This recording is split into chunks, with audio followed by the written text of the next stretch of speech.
I'm Jason from Smoking and Drinking in Space, a sci-fi podcast from a couple guys who think they know sci-fi. And I'm Rob from Smoking and Drinking in Capes, a superhero podcast from a couple guys who wish they had powers. And we're part of the Gonna Geek Network, just like the show you're checking out now. Shows on the network are individually owned, and opinions expressed may not reflect others. And you can find other cool, awesome, geeky shows at GonnaGeekNetwork.com. Capes on the Couch podcast is for entertainment purposes only. Dr. Issues is a psychiatrist, but he is not your psychiatrist and does not have knowledge of your individual situation. For any personal mental health concerns, please consult your own healthcare providers. For medical emergencies, please call 911 or the designated number in your area immediately. Remember that you are not alone and help is out there.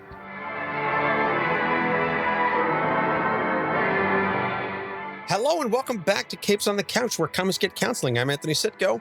And I'm Dr. Issues. We are back for season 10. Hope everybody had a wonderful holiday and a happy new year. I know we did, both individually and collectively. It was a good time for us. Appreciated the weeks off, and we are back. And we are doing something, as we said during our Raven episode, that we've kind of never done before, with the exception of the Bat March. This month, we're doing the theme, and the theme is lanterns. Not just green. We're talking all colors, although primarily two, but we're covering lanterns. We asked our patrons, give us lanterns, and they responded with some fantastic character selections. So we've got some great lanterns coming up. In addition, the patrons are going to get an exclusive lantern episode. Plus, there will be a watch party of the Ryan Reynolds movie, whatever you decide you want to say about that. That is going to be on January 21st at 8:30 p.m. Eastern. So details are in our Discord, as well as to all of our patrons. And you can go to patreon.com/capesinthecouch and subscribe. Even if you're just a $1 patron, no matter what your level is, you are eligible to join us. So that watch party, we're going to have video and we can talk during it and have a good time, sort of like Mystery Science Theater 3000, but, you know, without the money. And I'd say the movie is better than some of the stuff that has been on that show, although not by much. So, Doc, how the hell are you? Well, I'm definitely feeling good for the season and really just want to jump right into it. So, you know, I'm glad to have the new year, new start, and what better way than with talking about a Green Lantern, although I don't know if I wanted this one.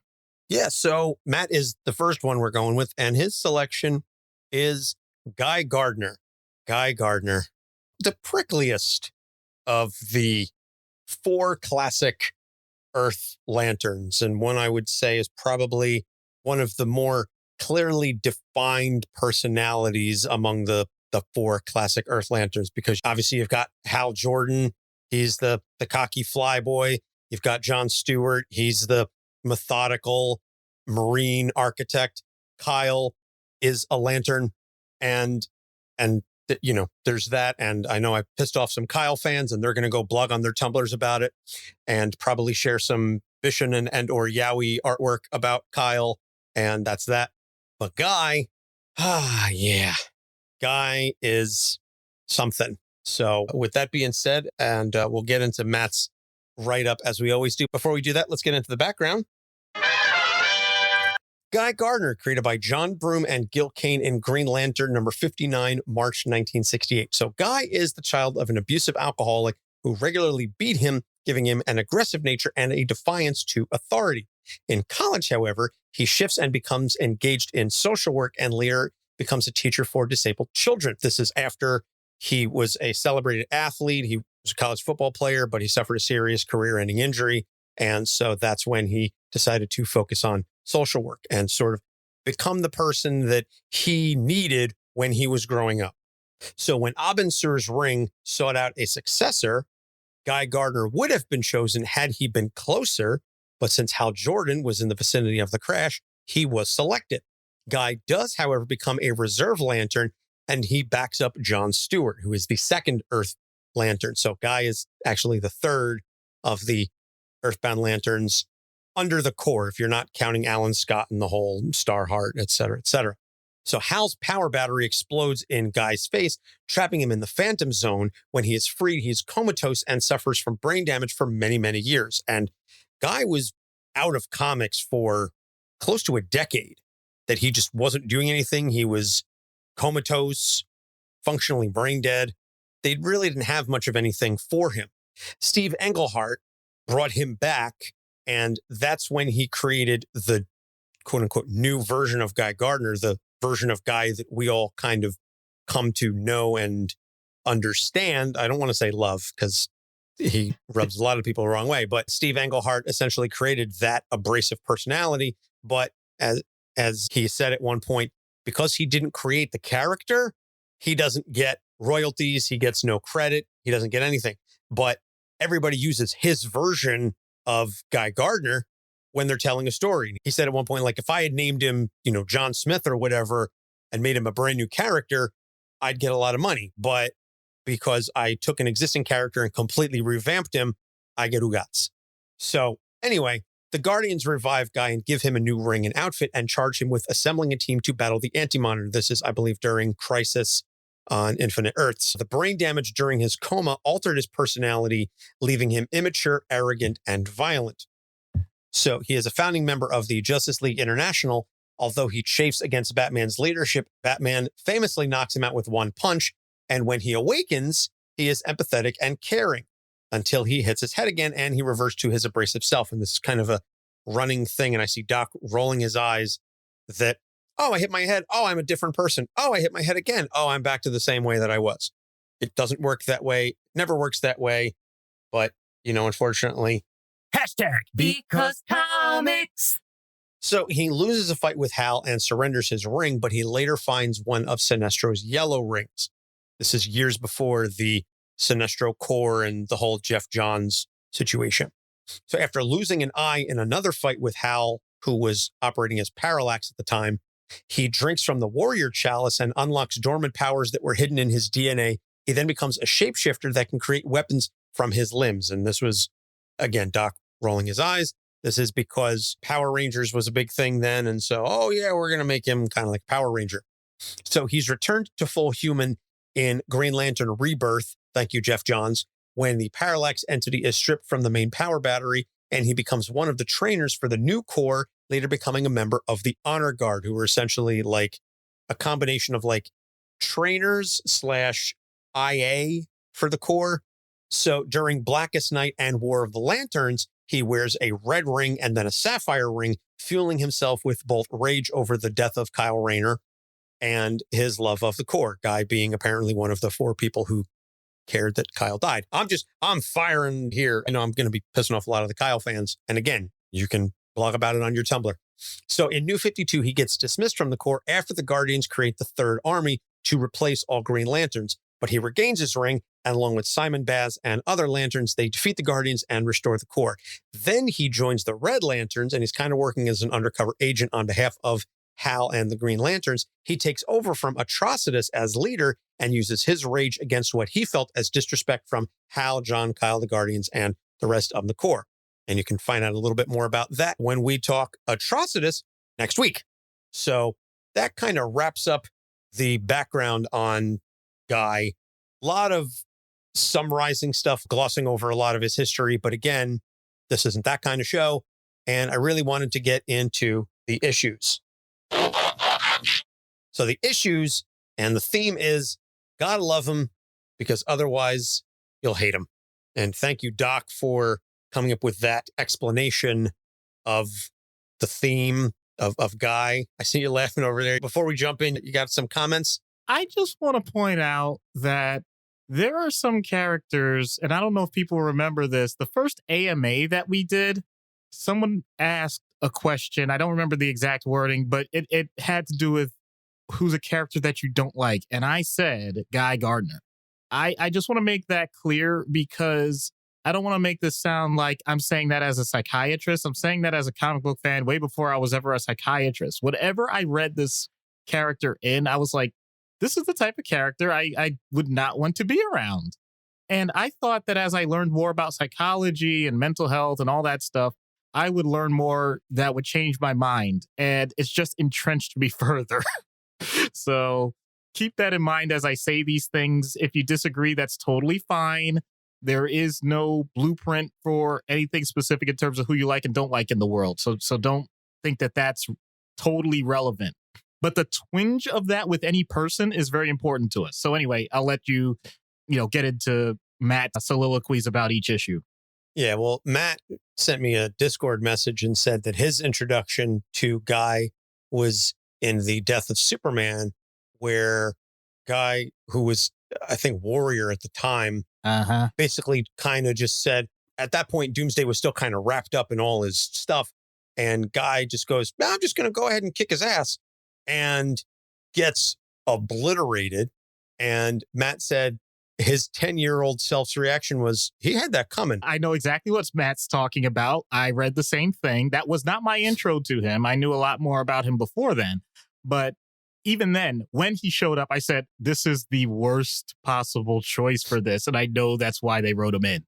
You needed someone like that to in comics, you know how to set power levels. And Guy's not a pushover, but it's also obvious he has no clue how to do that. So, yeah, it was actually like, good for you, buddy. Yeah, he falls victim to the Worf effect quite often. Any trekkers out there will understand what I'm talking about. Worf was always the guy, Worf is a badass, and we need to demonstrate that this character is pretty strong, so we're going to send him up against Worf. And poor Michael Dorn got his ass handed to him numerous times. So, Matt's first issue. All right, so Guy Gardner, the friend in the group no one really likes that much. The really difficult coworker who's indispensable and you have to try and get along with because you know he's not going anywhere. The guy who never really grew out of his high school jock phase. We've all known a few Guy Gardners in our lives. Some of us may have even been a Guy Gardner at one time and not know it. Guy's not really that much of a mystery. His issues are right out there in the open in big blinking neon letters. Yeah, I know. I've worked with them. I've been friends with them. KL is a perfect example of, and Doc is laughing because he knows who I'm talking about. He is a Guy Gardner, right down to the red hair. Oh my goodness. Okay, well, I'm not going to get into specifics like that, but the main point is sometimes these people are taking advantage of, I know we've talked about this many times, the social contract. Like there's only so far that you will go in life that you won't go to jail for the sake of what you're believing in, as long as it's not a total disregard for human life. And so in theory, you can get away with a lot of things. And I'm not saying this with reverence. I'm saying this with shame. I'll admit that sometimes the way I talk and the way I interact with people privately can have a twinge of this. And I'm not even saying that you have to be perfect all the time in how you view the world and how you try and test boundaries with people. But I am saying that at least be aware that's what you're doing. It's not the fact that not only are you being abrasive to other people, it's that many times these people are oblivious to it. And you can hear the emotion coming through in my voice because it's still something that I'm trying to learn, something that I'm trying to understand, because I have not been oblivious to it, and I don't know many people that are oblivious to it. So when you meet a person like this, you realize that part of the issue is they're not suffering cognitive dissonance. Everything makes perfect sense to them the way they're doing it. You could say it's a form of narcissism. It may not be. Some people like this actually don't have a high sense of self-worth, but it doesn't matter because their own individual actions and interactions with people are so overwhelming that they're just willing to take everything at face value. And most of us are trying to be polite instead of calling them out on the carpet for what they're doing, saying like, wow, this is really terrible and horrible and all of that. Because if every single person did that, well, then that person becomes completely isolative. But if they're not doing something, let's say that's illegal or something that's going to completely destroy the people around them, you have to temper that. You have to match pretty much, if you want to say the crime with the punishment. It's just simply how you deal with them. Do you ignore them? Do you confront them? Do you correct them? And there is no one way to deal with it, but it creates more and more emotional tension as it goes along if you haven't found your own way to deal with it, if you haven't found your own way to cope. So we all learn more and more from this person because we have to endure this for however long it's necessary. If it's work, fine, it's the work day. If it's a family member, you may have some choices to make. If we're talking adults and you don't live with them, okay, you could do it occasionally. If this is a person that you live with and you're not kicking them out, evicting them, or doing something else, good luck. At some point, you may have to have a really uncomfortable conversation about how, no, I don't want you to be my roommate in college anymore. No, I don't need you to be a part of my fantasy league or whatever. I mean, I'm just giving random examples, actually, and I specifically used 2 examples that I never had to do because I got along with my college roommates and I'm not in any fantasy leagues. So that's not relevant to me. But I do know some people that would fit into this mold. And I'll admit, I don't have the secret formula. So if you were tuning in for this episode for that, well, nope. Yeah, it's not easy when you're dealing with that type of a situation. It can definitely make things, from at least, I can certainly speak from a professional standpoint, it makes it very difficult. And I had one such coworker, and the problem was, as abrasive as she was personality-wise, she was incredibly effective at her job. And so it became a situation where I knew that as much as I did not like her personally, I also respected the hell out of her professionally because she was solid. And I knew that if I had to interact with her, I was going to have to grit my teeth the entire time. But I also knew that she was going to give me everything that I needed and then some. And she was going to get it done quickly and efficiently, and I wouldn't have to micromanage or come back and say, hey, you missed something. Like, she was very thorough. She was damn good at her job. Unfortunately, she was also just a very miserable, self-centered human being. So, and I shed no tears when she retired, but I also knew that whoever took her place work-wise was going to have big shoes to fill. So there's definitely a dichotomy there because, to your point, when you're dealing with them, you have to walk that tightrope because you don't want to aggravate them so much that you're not getting what you need from them, especially in a professional setting. But you also don't want to become so buddy-buddy that they mistake your kindness or congeniality for any legitimate attempts at friendship. You're like, listen, we work together, so I need to be cool with you, but I'm not inviting you over to my house. You're not coming to my Super Bowl party. Like, you know, you're not getting an invite to the cookout. Like, that's not happening, but I'm cool with you. And if you do good work, I will say thank you. And I'll let the bosses know that you're doing great work. So maybe you can get a promotion and get the hell out of my unit. So it is a fine line to walk. And I don't begrudge anybody that has to do it. Complete side note, I also didn't realize that was just Matt's little intro. That wasn't actually an issue. He has 3 distinct issues. I know. We basically tied in the next part. So if you want, just read it because we cover, even though that wasn't the intention, and I realized I did that too, but we pretty much covered it.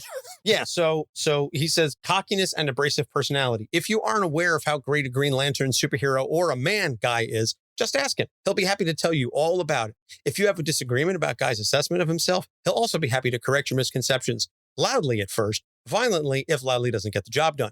Guy's got an incredibly big mouth and certainly doesn't mind telling you exactly what he thinks of you. This tends to make him more than a little difficult to get along with as a person and much more difficult as a teammate. It's become a running gag over Guy's time in DC that his fellow Corps members and Justice League teammates are not shy about expressing enjoyment when bad things befall him. Even people like Superman, who'd normally be above such things. Yeah, that was when Batman knocked him out with the one punch.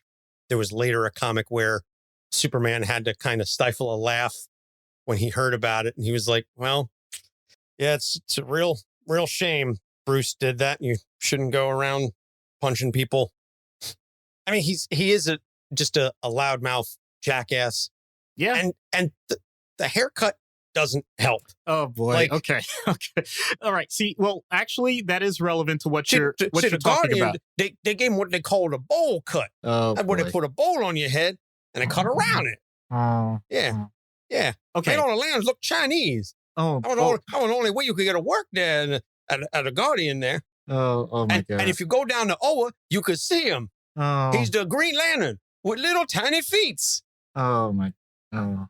If there's a Mount Rushmore of comedy, Richard Pryor is on it. Of course. Of course. Rest in peace, Richard. That was my terrible Mudbone impression. Yeah, I know. Oh, I don't know how much the audience got it, but I got it. But I know you did.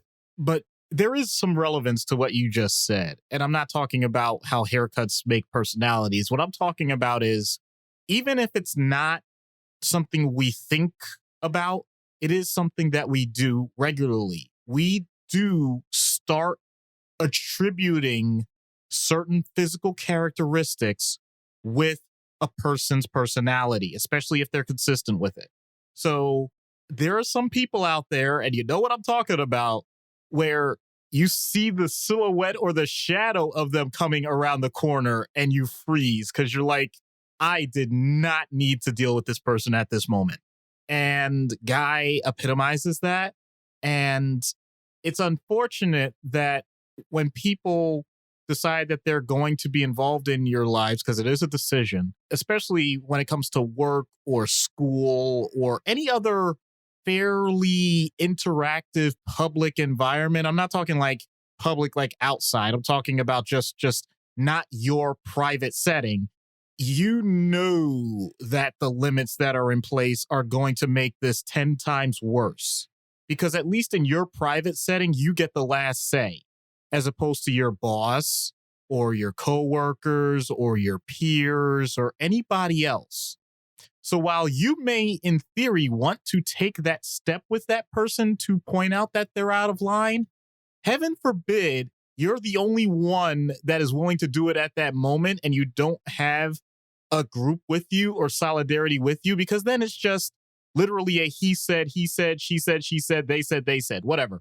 The point is, when you get one-on-one interactions like that, it's going to be the more domineering personality that wins out almost every time. And I'm not saying that's fair. I'm just saying that that's the nature of the circumstances. And yeah, the loudmouth wins. That's not the way we want it to be, but unfortunately, it means that we start adapting to that, and it may be maladaptive.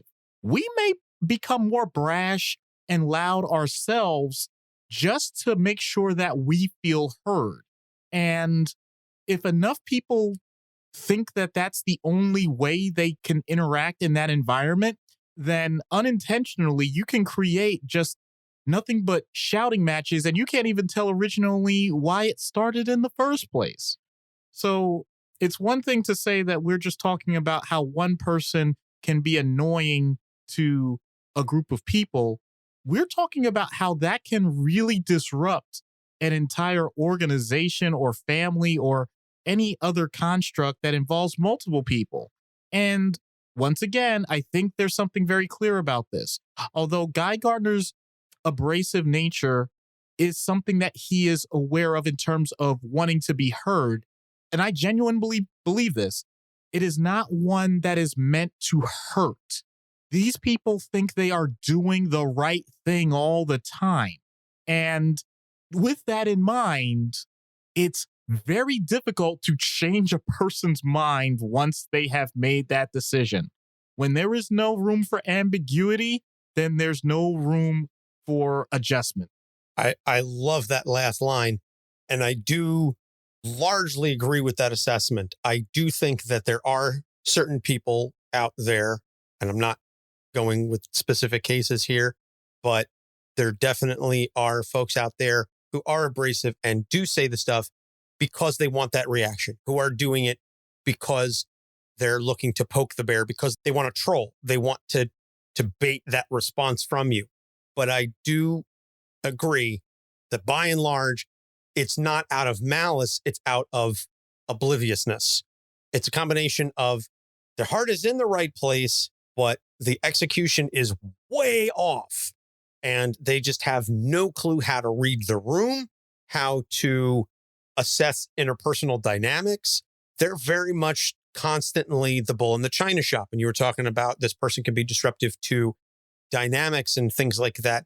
They are the human version of throwing a rock in a still pond. Everything is calm, everything is going, and then boom, here comes this person, and now there's waves, now things are rippling.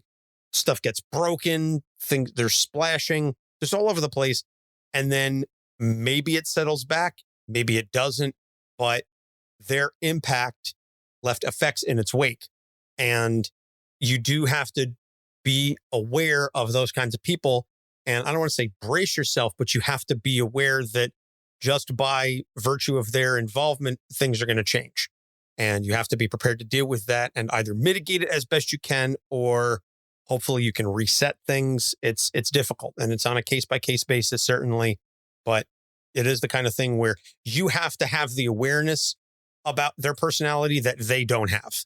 You almost kind of have to know them better than they know themselves so that you can prepare yourself and whatever surrounds you for the impact. So the next issue Matt brings up, no sense of self-preservation. And this next line is one of the greatest, most succinct and accurate character descriptions I've ever read about any character ever. You know that phrase, your mouth's writing checks your ass can't cash? Guy's ass has not only stopped payment on the many checks his mouth has written over the years, it's sent his mouth several overdraft notices. He sent that to me in a Discord DM, and I laughed my ass off for minutes. I was like, it's perfect. This is it. It is so accurate. It is so correct and beautifully said, Matt. You're a poet. It's the primary requirement of a Green Lantern's job description to be able to overcome great fear. One of the reasons Guy is such a great Lantern is that he seems too thick-headed to even understand the concept of fear at all. His default mode is, you want a piece of me? And he frequently charges headfirst into a fight without any plan other than letting his willpower, gumption, and titanium balls carry the day. And he will often get slapped around for his trouble, not only by more powerful opponents like Doomsday, but baseline humans he picked fights with, like Hal Jordan and Batman. It really seems like a little bit of healthy, rational fear would serve him well. Yeah, that's basic survival. That's human instinct. And to be honest, I have seen this, as people may or may not have known, because I've mentioned it occasionally, that at some point in my life, I do want, in theory, at least the training, if not an actual second career in terms of personal finance, being a financial planner. But one of the best sayings I heard was from Dave Ramsey when it came to real estate investing, because it uses so much leverage, aka debt. They take your risk meter and they break it with a hammer. You simply forget what it means about the downside of things because you only look at the upside. And with someone like Guy being in a position of power where he can make such a huge difference to society, that is an amazing privilege. That is something that I'm glad that he has, that very specific joy that he gets from it. And yet it overrides just about anything else that any other human being, be it a police officer, firefighter, EMT, any first responder, any person that has ever been in a situation where they thought that they may be in danger. They know the things you're supposed to do first so that you and others don't get hurt along with whatever's already gone wrong. If you're an engineer, you know that you have to actually look at the things that may happen first that you can prepare for before you actually construct anything. If you're a civil engineer, you know what's going to happen based on previous reactions if you're a chemical engineer so that you don't blow up the laboratory. It's not that these things are unimportant to someone like Guy. It's not that he wouldn't even know that they're necessary. It's that the energy and effort necessary mentally to stop the impulse from happening before he actually goes forward with his own actions has pretty much been broken with a hammer. It doesn't happen.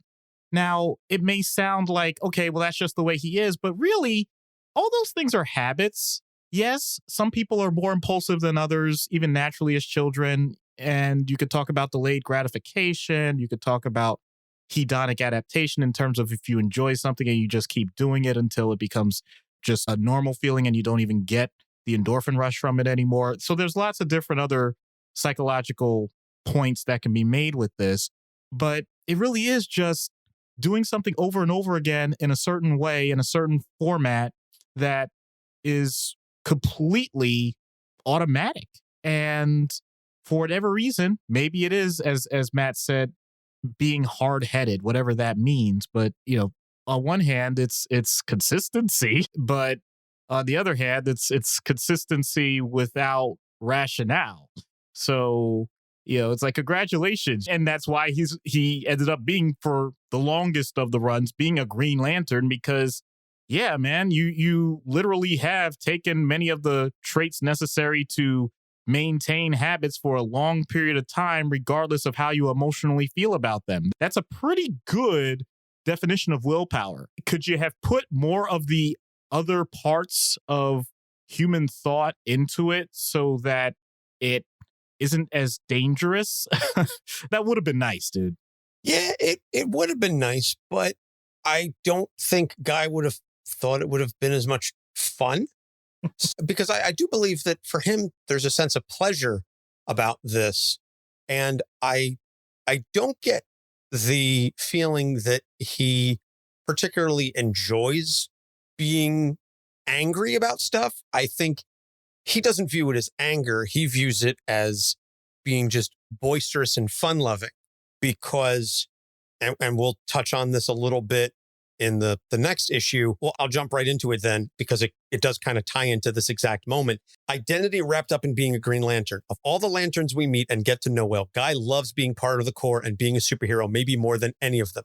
Beneath his rough exterior, the times he's been on the outs with the rest of the Corps and stripped of his position absolutely kills him inside.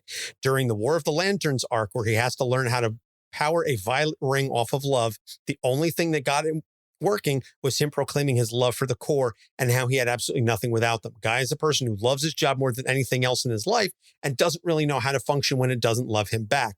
And the other thing was, in that moment, he's got the sapphire ring and he's got the red ring of rage. And he says, I love the Corps. I hate the rage that I feel. I hate being angry. And he had to feel those two things simultaneously, and they had to be honest, because he had been trying to wield the love ring, and he was like, what do I love? I love this. I love that. It wasn't sincere. And at that moment, him tapping into his realization that he loves being a lantern and he hates being angry. Those are two very kind of polar opposites, but also very real things for him. And so much of that stems from not wanting to end up like his father and things of that nature. And I mean, we didn't even touch on his on again, off again relationship with Ice and how he tries to commit to Ice. And it's just unfortunate that the two of them can't ever seem to get on the same page, but I'll stop there. Yeah. So yeah, I have two ideas that I could start with. I'll just start with the information that was already given, because it's important to all of us. What is being described here is vocation. And I know that there was an episode, I don't even remember which one now, where I mentioned the concept of ikigai in terms of how you can live your life. And when I say vocation, it's the idea that you have a career, you have something that you would consider to be your job, while also having something that you love. Now, those are two amazing things. And the fact that those two things go together, that's wonderful. There are other parts to life. And if you are neglecting those other parts of your life for the sake of those two things, well, then I really hope that for some reason the dice has been rolled appropriately and you are therefore going to be able to do that the rest of your life without conflict. Because if you really think that you're going to be able to do, especially a job like that, for the rest of your existence, and therefore you don't have to put any energy into other things or thought into what happens when I can't do this anymore, then you're really setting yourself up for a major downfall. You're setting yourself up for depression. You're setting yourself up for anxiety almost automatically. And I'm calling myself out on the carpet with that too, because physicians, other professionals, yes, attorneys, yes, veterinarians, yes, like I'd say this because we have people, Anthony and I have the type of circle where we all have to be really careful about this. Because often what we do, because we had to put so much effort into it in the first place, it becomes a major part of our personality. And we have often substituted it for many other parts of us that could have been developing simultaneously. Not always. And I'd like to think that I haven't done that, but my schedule says otherwise. And I have to be honest about that. So at least I'm trying to make sure I remain cognizant of it, so I can still be there for my family. I can still do things outside of my career that I consider to be enjoyable, or find ways to make other parts of what I do as a profession more accessible to me in a way that's going to keep me motivated so I can do it for longer, like this podcast. So I am speaking personally about that sort of thing. And Guy clearly has an intense motivation to do what he's doing. But as with anybody, I would say you got to find something else. That's one path that I wanted to go with this. The other path actually is an example, and I'm going to make this very clear once again, as I always do. I do not know this person. I am not making any diagnoses. I am not claiming that there is an actual illness or anything of the sort. What I am saying is based on public knowledge and information, and I'm simply going to bring it back to this issue that we're talking about. So there is a shock person by the name of Skip Bayless. The reason why this is relevant is because when Skip Bayless got married, he made it clear to his wife, I will not be able to devote the love for you the way that I love my journalism career. He actually said that up front. And he says that's what's kept their marriage going, because he didn't hide the fact that she was never going to be the number one thing in his life. Now, there are judgments that can be made on that. I'm not looking to judge. I'm saying that that's relevant because if you look at how Skip Bayless has developed his career, it has been, as Anthony mentioned, in many ways, if you just take at face value the things that have been said, they may be considered trolling comments. I don't know the intention because I don't know the man. But I think it's a good way to dovetail all of this together to point out that, yes, you can be abrasive. Yes, you can have situations where you have incredible success, maybe because part of what you do is so intense and you have such a passion for what you do that it seems to override other parts of your life. But it is an incredibly fine line to walk. And if you're doing it in a way that becomes oblivious to the people around you, then even if you think you're doing the right things, you may actually unintentionally not just be having fun, not just creating ripples, you may actually end up unintentionally doing harm. Guy Gardner has always walked that tightrope. And yes, for the most part, he's considered a hero.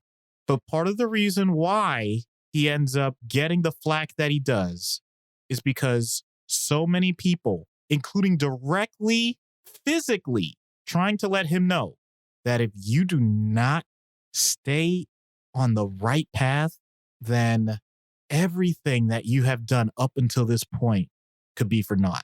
And you have some people that hope about it. You have some people that talk about it. And then you do get the people that, heaven forbid, when it gets to that point, are willing to physically intervene. And I've seen this with patients. Hell, I've just seen it in society as a whole. It doesn't have to be that way. And I really hope for those of you that may have needed to hear this, don't let it happen to you, because there is nothing like someone just really pretty much forcing that decision on you where you thought everything was all perfect in your life and you only just had to focus on this one thing. And when that gets pulled away, what do you have left? I was going to make the analogy that we like to speak about people being well-rounded and having a variety of interests and a variety of facets to themselves. And we've spoken numerous times on the show that people are not one-dimensional. People are not singular-focused majority of the time. And that we tend to shift and move about things and parts of our personality that we focus on or that we present more depending on the situation. And there's some fluidity to that. And so if you think of your personality kind of like a circle, the more facets and the more aspects you have to yourself and to your life, the more round the circle. Guy is essentially one single degree. He is like one degree of a 360-degree circle. Now, it's a long and solid degree because he is very clear in who he is. But if it has to shift one way or another, he's screwed. Because to your point, he has no idea how to operate. He has a very specific set of tools that he's developed over a very long time. And they're going to be to find your daughter and get her back. But in all seriousness, if you take him out of that situation. We were just talking about that recently. I forget which character it was. It was one of the Titans, maybe, or somebody, I forget who, where you drop them in a situation where they're completely unprepared for it just to see how they react. Not that you're trying to troll them, not that you're trying to hurt them, but just to say, you are so locked in and singular minded on this one idea of what life is and who you are and how you respond. What if I throw you a curveball? Just completely throw him for a loop. I don't know how Guy would handle that because he is so devoted to that idea and to being a member of the core that it has become, pun intended, his core, that the core is his core. You take that out, he's got nothing. So we're going to take a break. When we get back, we will get into the treatment. Stay tuned.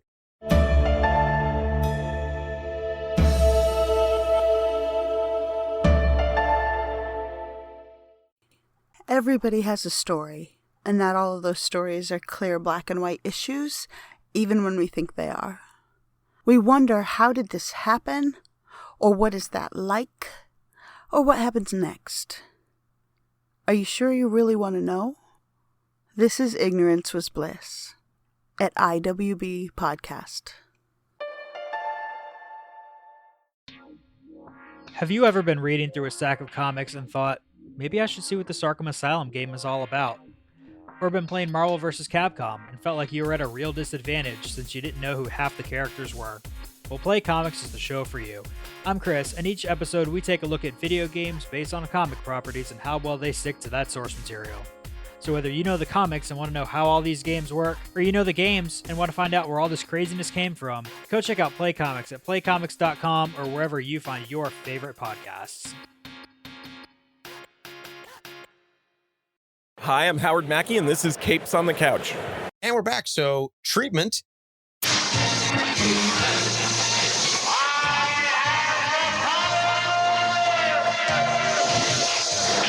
In-universe treatment for Guy Gardner.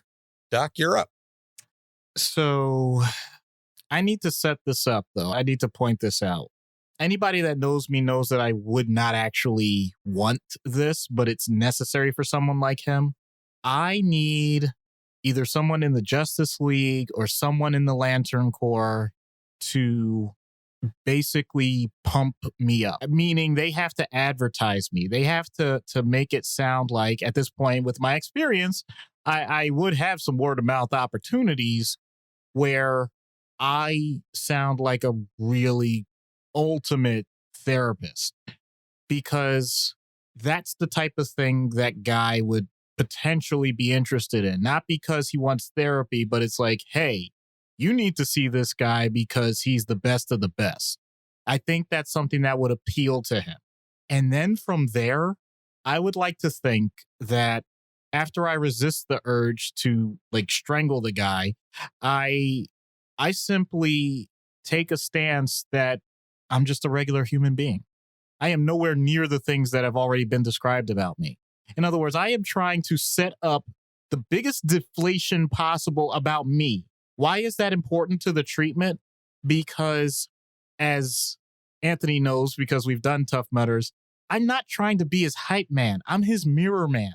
And I know that whatever he says to me, my job is to reflect it. And my job is just simply to be there in a way as just the ultimate sounding board.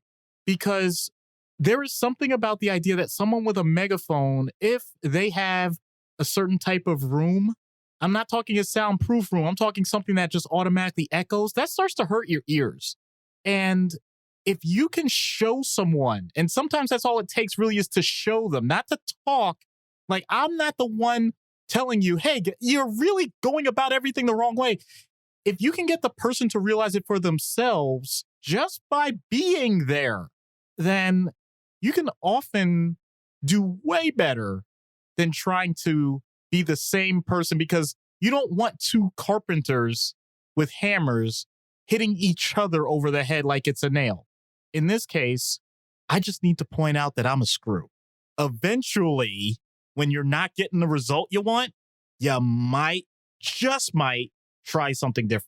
So you're going to ask Guy, when was the last time you did something for the first time? I want your best. I want your real best, not your settled best. I want your actual best. That's right. You're going to get Sean Corvell on him. I love it. I That's love right. it. That's right. No one's better than your best, but your best will make you better. Yes. Yes. I love that line. He is so good for so many of those quotes, man. God, now I'm really hyped up because I told my wife this year I want to do the Mutter Holy Grail, and I got to sign up for that and start my training seriously. I got chills now, and I'm wearing a Tough Mudder shirt because of course I am. It's literally 95% of my default wardrobe when I'm at home. So out of universe, and this is where Matt pipes back in. Real world equivalents? Come on, the world is full of these people. Men, women, rich, poor, they come from all backgrounds, all walks of life. Pig-headed people who think highly of themselves, think they're always right, and have a hard time making anything more than the most superficial connections with others. People who never really matured as they got older, who love to rag on others way past the point where it stops being funny, who carry jokes way too far and can't let things go. But for whatever reason, it's easier to keep them around than the alternative. And I have been this person in some of my worser moments, and I've definitely known and been friends with several of these people. And you know, at least personally, at least two of the people that I'm talking about. But yeah, if we kind of all, we've been there. So in this case, I'm not even talking about like therapy techniques or anything like that. I'm just going to talk a little bit about how the sausage gets made. So I have personally witnessed, at least on the hospital unit, some social workers, some nurses, and myself go through this where we have had to just tag out, like literally say, you know what, I'm done. Like I cannot talk to this person right now because they have graded me so much that I can't be therapeutic. And we have to acknowledge it in the moment or have someone acknowledge it for us so that we could take a step back. And that's very important to this because yes, it is possible to do one-on-one individual therapy long-term with a patient like this. I wouldn't immediately advise it. I would point out that it may be best from an interpersonal standpoint to right off the bat, set the limit to the number of sessions that you personally are going to have with this person and reassess. That can be 6 sessions, 10 sessions, whatever. But make sure that you actually put a hard stop and reassess. I'm not saying that you can't continue past that point, but knowing that you have that is just as much for the therapist as it is for the patient. And I'm not saying this to exaggerate. I'm not saying it to be funny or sarcastic. The motivational factor of, okay, I got through 2 sessions. I know I have 4 more. So rationally, based on the fact that I have this energy level right now, I can do this. It's something that keeps the therapist grounded because it can be challenging like that. If the person, for whatever reason, is turning on the therapist, that actually can be one of the more rewarding points because it becomes a situation of saying, well, look, I'm not invested in your family. I'm not invested in your job. I have nothing to do with those things. I am a complete stranger to you. And yet you're still coming to the type of conclusion that you have come to with the people that know you even more than I do. What is it about this pattern that keeps happening regardless of the level of the interaction? Because people make the excuse that, well, it's because it's family and you have to treat family a certain way, or it's my job, or it's my boss, or it's my, whatever, insert excuse here. And the point is, if you're pointing the finger at everybody else, if you're doing the natural pointing that we think of, how many fingers are pointing back at you? So it's an opportunity in therapy for the therapist to kind of keep their chill while the other person, because by definition, therapy is attention, they can get it in a way that they may not from other people, but they have to recognize while we're not being judgmental in the way that they would expect from others, we still are ultimately being somewhat judgmental. And our judgment is usually honed on the things that either people haven't told you or you just didn't want to hear. And if you're still not ready to hear it, then maybe it'll be a second, third, fourth, whatever number of counselors that you need to hear it from. And I have no guarantee as to who's going to be the one that works. It might be the one that really is abrasive right back. It might be the one that's the passive vessel that simply hears the person out. Or maybe a combination of the two. Either way, is it draining? what's the old expression? If you encounter one asshole in the course of a day, they're probably an asshole. If everybody you encounter in the day is an asshole, you're the asshole. Put another way, if you smell shit everywhere you walk, check the bottom of your shoe. I worked with a guy like that. He's an attorney. Every attorney he dealt with, every opposing counsel, they were a jackass. They were this, that, and the other. And in the very beginning working for him, I was like, yeah, they're kind of being a dick and this and that. And then I thought, what's the common thread here? What's the common denominator to all these horrible interactions you're having? Hi, it's me. I'm the problem. It's me. And if I'm quoting Taylor Swift, I'm serious about this because my dislike of Ms. Swift is famous among my circle. Yeah, it does become a situation where, again, you can only do so much to hope that they have that epiphany. And you do see it sometimes. Every once in a great while, someone gets that glass shattering moment where it's, oh. Then the key is from there, what do they do about it? If they're sincere, they'll, it's not necessary that they'll go and kiss everybody's ass and say, I'm sorry. And, tell everybody, oh, I messed up. I did this, that, and the other. But if their behavior changes, if you notice that your interactions with them become less hostile, abrasive, whatever, prickly, then you go, okay, maybe things are working. Not going to assume that they're doing a full 180, but people can change. It's not often, but they can. And you do what you do what you can and hope for the best. That's why I would wear a blue ring unabashedly. So with all that being said, this is one of the more interesting sessions I'm sure we've ever had on this couch as we get Guy Gardner on Dr. Issues' couch. Hello, Guy. I'm Dr. Issues. What's up, Doc? Not much. I bet you hear that all the time. You get used to it. Must be tough dealing with all these whack jobs and nasty bastards all day. Well, I usually don't say it that way. I mean, it's not like patrolling the whole galaxy or nothing, but, it's a good gig, I suppose. Well, I do like... I mean, it must take a lot of willpower to face all the stuff you see every day. Bet you could think you'd even wield a power ring, huh? To be honest, I hadn't considered... Well, let me disabuse you of that idea right off the bat. This ring is only for the strongest of will. There are a lot of wannabe ring slingers out there, but the core only takes the best of the best. I should know. They picked me. I can see. And I'm so good, they let me weed out all the softies who can't hack it. Me and Kilowog, we train all them rookies and turn them into solid, functioning lanterns. Not just anyone can do that, I'm sure. Of course, if I had full control, there'd be a few folks I'd never have let in the first place. I mean, Sinestro, come on. You can see from a mile away, he's one guy who's never got a ring. I mean, his name is friggin' Sinestro. I mean, what's next? A lantern called Evil McMurder? The Smurfs make a lot of mistakes, but that's got to be up there top 5 at least. Smurfs? Well, the Guardians, little blue dudes, they created the car. They say they don't use emotion, but if you ask me, sometimes they throw logic out the window too. And again, they put me in charge of stuff. So what's that saying? A blind squirrel finds a nut? I have heard that. I mean, I should be the full-time lantern for Earth. We don't even need anyone else.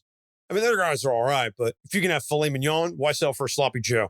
Well, different folks have... I mean, John's okay. He's a bit too stick in the mud for me sometimes, but he's definitely thorough when it comes to dealing with stuff. I mean, a Marine cop architect ain't exactly the kind of guy who's going to miss a lot of details.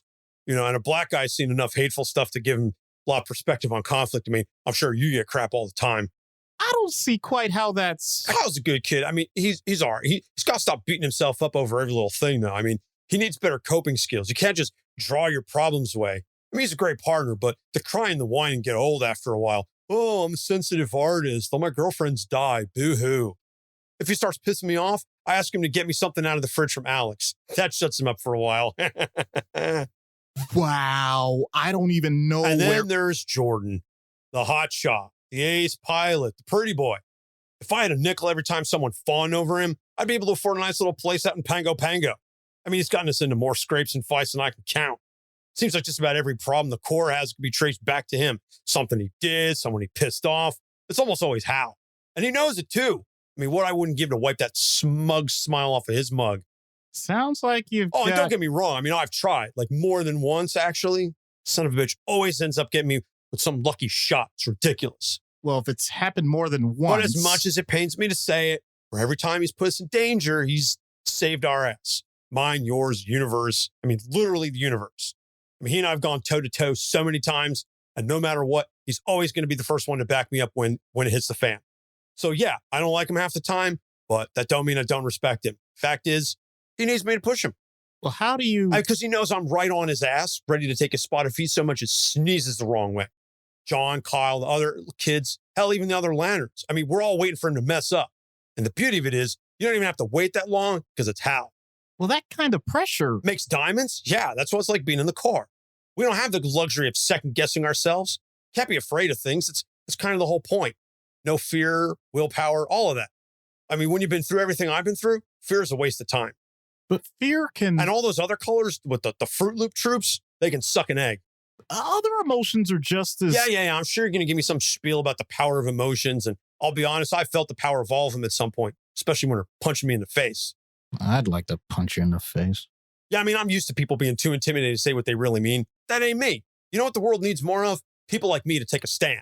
Are you sure? I knew you'd agree. So I figured I'd give you a shot at bouncing some ideas. I don't know. We don't have someone looking at the big picture. I mean, dare I say, I feel like a grunt even when I'm the main event. You don't say. The nerve, right? Some alien overlords treat me like I'm liability when I'm the biggest asset they got. Just biggest ass. Oh, man, I must be going deaf. You say something, you know, Doc, you're all right. You're not a listen. You're not like all the others that just want to like talk down to me or beat me to a pulp. I heard about people like you. You got what you call common sense? No, you actually think about people. I mean, nobody's really brave or stupid enough to do that unless they have like a ginormous heart or they're a genius or they're just trying to get their head ripped off or something. You just take it all in, waiting for the right time, then bam, you say just the right thing. I mean, you told me everything I'll ever need to know in just like one session. This is awesome. I could do this all day. But I didn't. Oh, don't go on with that false modesty stuff. This is worth 10 times what you charge. I'm telling all the guys about you. I'll be on speed dial all day, every day. I don't. Just wait till the Guardians learn I really am as badass as I said all along. And I got a doctor to prove me right. I wouldn't. Right. Need to play that card close to the vest. Damn, you're smart. Well, that's about all I can take of this. Gonna go down and catch the O's game. Got a case of Natty Bows waiting for me. See you around, Doc. Why do I even care about jerks like him so much? It's like I'm a magnet for these hard luck cases. Something's going on. So that was my attempt at a Baltimore accent. Is a combination of like Baltimore and some Philly stuff. Philly, like South Jersey. I probably got some California in there unintentionally. You got some, I'd say Southwestern, not just California, like California, Nevada, Arizona. Like I've been around that area enough to hear some of that. It's all over the place, man. Yeah. I tried. I was watching some videos because I mean, he is from Baltimore and they're not that far from Jersey, but I didn't want to just go like with my North Jersey / New York accent. I was trying to get the vowels. It's very distinct. And frankly, my ear for accents has faded over time. It's not something I keep up with. So I tried. I'm sorry. I tried. I did my best. The one thing I will say, regardless of what region you were going with, believe me, it was all asshole accent. I mean, I had to throw in like the O's and the Natty Bows. I was like, okay, I got to throw at least that in, you know, whatever. Again, I'm sure I'll be crucified. I don't know. You can compare it against some of the other accents I've done. I know that my Cajun I did for Gambit wasn't that great. I'm working here, people. I'm doing my best. I'm trying. I don't want to just make them all sound the same because there's no fun in that. So recommended reading. I mean, we've got, so many years of Guy comics to read. I would recommend some of the more recent stuff, the Jeff Johns run Green Lantern Corps, which wasn't by Jeff Johns, but it tied in there. And then Green Lantern Emerald Warriors, which I think that was Peter Tomasi, who I think also did Green Lantern Corps. And that one was very much Guy centered. Basically anything post Rebirth really kind of gets who Guy is. And yes, you can definitely go back and read some of the old 80s Justice League International stories to get that feel for Guy when he really first became the asshole and the scuffles with Batman and the on-off thing with Ice and et cetera, et cetera. So there's no shortage of solid Guy Gardner stories is the takeaway from this. So next episodes, we've got Atrocitus, and then closing out the Lantern month with Jessica Cruz. As I said, there is an extra episode just for patrons. We will be covering Dex Star, the most angry cat in the world, in the universe. And then after Jessica, starting in February, we just recorded an interview with Ted Anderson, who has a graphic novel out called Side Effects, one of the most well done and interesting depictions of mental health that Doc and I have seen in comics. A really fascinating story and a great interview with Ted. So that'll be coming up in early February. So as we said, this month is Lantern Month. So if you're a patron, go ahead and join us on the 21st for the watch party for the Ryan Reynolds movie. If you're not already a patron, go ahead and subscribe. Patreon.com/Capes on the Couch will have links in the show notes, and you can unlock hours of bonus material and extra stuff and uncensored material, et cetera, et cetera. We are on Facebook, Instagram, Twitter, and TikTok at Capes on the Couch. All of our episodes are on our website at capesonthecouch.com. And if you listen to us on a platform that allows you to like, rate, and subscribe, please do so, because that, helps get us seen more and more. I know we just made a list of, I think, like top 50 comic book podcasts that I saw somebody had tagged around on Twitter. So I shared that. It's nice to be appreciated is the takeaway from this. And, we're not just going to sit around here appreciating ourselves like Guy does. So Doc, before we head out. It's amazing. For someone that identifies as a Gardner, he certainly has cultivated a personality of crap. And there you have it. For Doc Issues, I'm Anthony Sitko. Thanks for listening. We'll see you next week. Capes on the Couch podcast is for entertainment purposes only. Dr. Issues is a psychiatrist, but he is not your psychiatrist and does not have knowledge of your individual situation. For any personal mental health concerns, please consult your own healthcare providers. For medical emergencies, please call 911 or the designated number in your area immediately. Remember that you are not alone and help is out there.